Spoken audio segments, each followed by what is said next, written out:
Olá, meninos e meninas, uma boa noite a todos. Sejam bem-vindos ao canal Sistema de Ensino Monte Carlo. Esse canal é feito para você, estudante do ensino público. Hoje, mais uma aula para o nosso módulo de filosofia. Você que é frequentador assíduo do canal já sabe que eu tenho o maior carinho por esse quadro, né? Que é o Filósofo da Vez, que é o quadro que eu trago esses pensadores, né? Esses formadores de opinião que ajudaram a construir a nossa sociedade. E hoje é o dia de falar de Jean Piaget. Então vamos lá. Jean Piaget, ele nasceu em 1896 em Neuchâtel, Suíça. Sua importância é o fato dele ter desenvolvido a teoria do desenvolvimento cognitivo. E ele faleceu em 1980 em Genebra, Suíça. Então, de cara, ele é taxado, né? Eu acho que taxado é uma palavra muito pesada. Ele é intitulado o psicólogo cognitivo.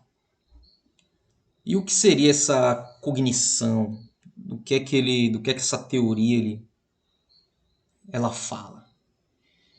Ele foi um psicólogo, um dos mais importantes do século XX, e ele é mais conhecido pela teoria do desenvolvimento intelectual.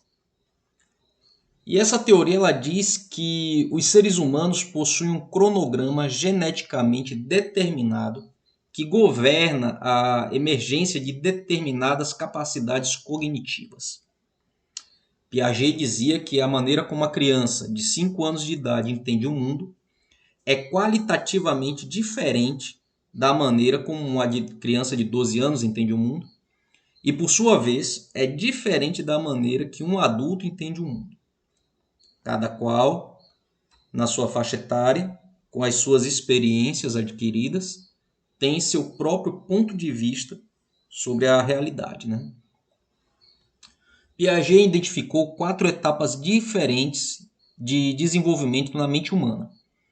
A primeira é a etapa sensomotora. Essa etapa ela abrange os 2 primeiros anos de vida da criança. E a principal realização nessa fase é o desenvolvimento da permanência dos objetos. Ou seja, é quando a criança ela tem conscientização de que os objetos com os quais ela interage, esse objeto ele tem existência independente e separada. Ele não precisa da criança para viver. A criança com 2 anos ela já entende disso. E por isso, aquela emergência de ela tocar, dela pegar, dela sentir, porque é a forma que ela encontra de interagir e de entender. Na segunda etapa, é a etapa pré-operacional. Essa etapa ela ocorre entre 2 e 7 anos da idade infantil, e é nesse período que a criança desenvolve a capacidade de usar e manipular a linguagem e os símbolos. Porém, a habilidade de generalizar, além daquilo que é imediatamente dado na experiência até então, ela não surgiu. Ainda falta à criança a capacidade de aplicar os princípios lógicos. Ela já percebe os objetos, ela já entende, ela já consegue se comunicar, mas ela não consegue ainda entender a lógica. E essa lógica, ela vai se desenvolver na terceira etapa, que é a etapa da operacional concreta. E essa etapa ela vai dos 7 aos 12 anos de idade e marca o começo da capacidade da criança em ampliar os seus princípios lógicos aos objetos. É quando ela cria a capacidade de raciocinar. Esse raciocínio ele já existia, só que ele se aperfeiçoa. A criança também se torna menos egocêntrica em termos de orientação, ao saber que o seu ponto de vista é apenas um entre outros. A etapa final é a etapa operacional formal, que normalmente começa entre 11 e 12 anos de idade e se caracteriza pela capacidade de envolvimento com um pensamento abstrato e descontextualizado. Quando Por vezes, eu digo isso por experiência própria, você pode se deparar com uma criança conversando sozinha. Só que ela não está conversando sozinha, tem que entender isso. Parece que os adultos eles perderam a noção de que um dia eles também foram crianças e passam a ignorar certos comportamentos.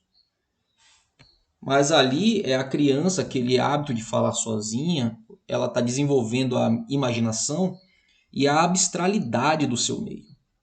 Então deixa a criança se desenvolver, não reprime não. De acordo com Piaget, o desenvolvimento intelectual embutido nos genes do indivíduo é guiado pelo processo de assimilação, desequilíbrio e acomodação. São esses três pilares que vão formar o adulto. A ideia é que a criança utilize esquemas mentais e comportamentais de modo a adquirir o sentido do mundo. Se a criança se deparar com uma experiência genuinamente nova, algo que ela ainda não havia enfrentado, então não será capaz de assimilar a experiência no esquema existente. Isso resulta em um estado de desequilíbrio, e o jeito de sair desse impasse é modificar o esquema existente de modo a acomodar a nova experiência, restabelecendo assim o estado de equilíbrio. É por meio desse projeto geral de adaptação que ocorre o progresso intelectual. As teorias de Piaget, ela não deixa de ter seus críticos, porque há quem afirme que não é possível identificar as diferentes etapas do desenvolvimento por ele postulado. Porém, sua obra foi extraordinariamente influente, em especial no campo da educação.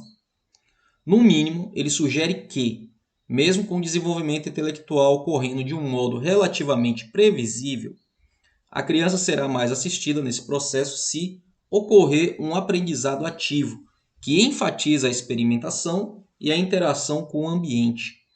Seria aquela forma de ensinar na base da tentativa e erro, para que a criança ela possa construir os seus próprios esquemas, dadas as experiências que ela já possui, para a resolução de problemas, desenvolvimento da criatividade, desenvolvimento da abstralidade, o que ultimamente nós chamamos de pensar fora da caixa.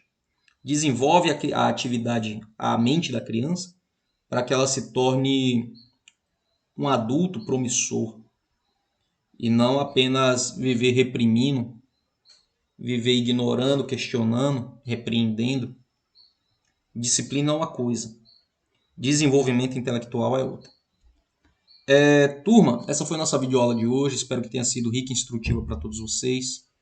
Não esquece de deixar o seu like, não esquece de compartilhar os conteúdos do canal, se inscreva caso você não seja inscrito. Vamos juntos dinamizar o ensino público e mostrar ao YouTube as relevâncias dos conteúdos aqui do canal para a plataforma. Fiquem todos bem e até uma próxima.